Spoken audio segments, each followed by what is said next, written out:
അസ്സലാമു അലൈക്കും വറഹ്മത്തുള്ളാഹി വബറകാതുഹു.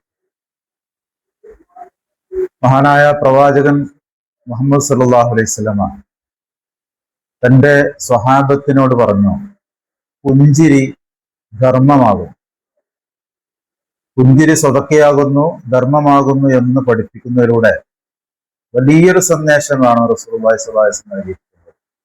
മനുഷ്യന്റെ സുഖം, അതേപോലെ തന്നെ സന്തോഷങ്ങൾ, അവന്റെ ഹൃദയത്തിന്റെ നൈർമല്യം എല്ലാം സൂചിപ്പിക്കുന്നതാണ് പുഞ്ചിരി.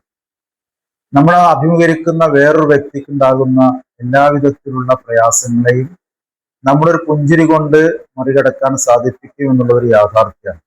പുഞ്ചിരി ശാരീരികമായും മാനസികമായും നമുക്ക് നൽകുന്ന വളരെയധികം സന്തോഷങ്ങളുണ്ട്.